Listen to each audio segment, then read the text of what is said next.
Well, we have to keep in mind that this explosion that we saw was a very symbolic gesture. And North Korea has taken a lot of these kinds of steps in the past few years. For instance, if we go back to 2020, they blew up the joint inter-Korean liaison building, which South Korea had helped to construct in order to improve ties between two countries. And that was their way of saying that we do not recognize South Korea and that they are upset with Seoul.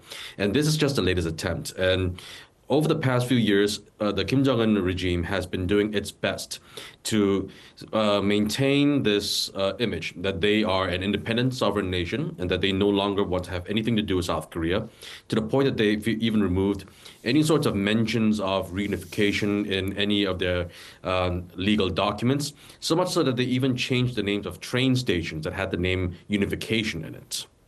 And also, Pyongyang has been furious about South Korean drones flying over the north. And this time it was Kim Jong-un's sister, Kim Yo-jong, warning Seoul of, quote, horrible consequences. What would she mean by that, and how influential is she? Yes, the word that she actually used was destroy. She said that that North Korea would destroy Seoul if they ever saw another South Korean drone over North Korean airspace. Now, as you rightfully pointed out, there have been a lot of exchanges between the two Koreas over the past few months, mostly from North Korean balloons and South Korean activists sending their own balloons into North Korea as well.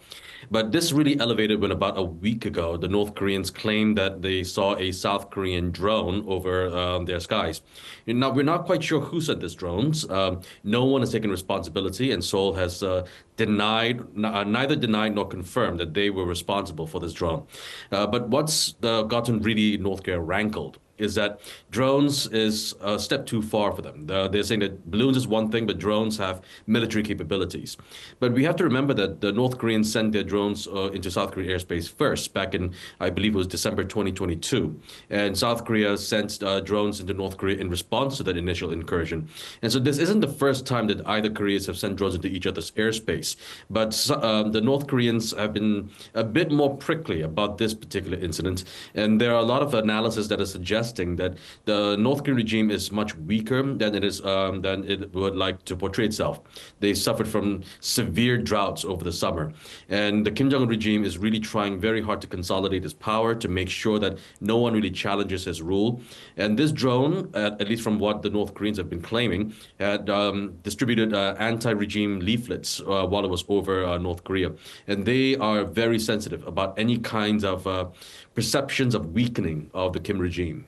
And of course, it's a bit of a tit for tat that would continue, I'm assuming. Now, the US and its allies in North Asia, including South Korea, is launching this monitoring team. How effective can it be in monitoring the enforcement of sanctions against Pyongyang? Well, this new monitoring team is in response to the panel of experts that was disbanded early this year because of Russian and Chinese vetoes. Now, this particular monitoring team will no longer include Russia or China and will only include democratic partners. And so this is going to be somewhat of an outlier because it does not include two of the permanent members of the United Nations Security Council.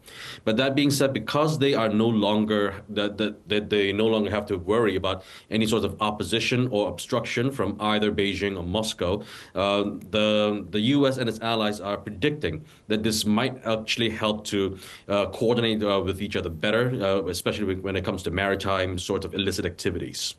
Yeah, we spoke earlier to one of our regular guests who is in Odessa in Ukraine, and I asked him the question about how credible are claims that North Korea is increasing military support to Russia in its war against Ukraine. What do you know from your point of view there?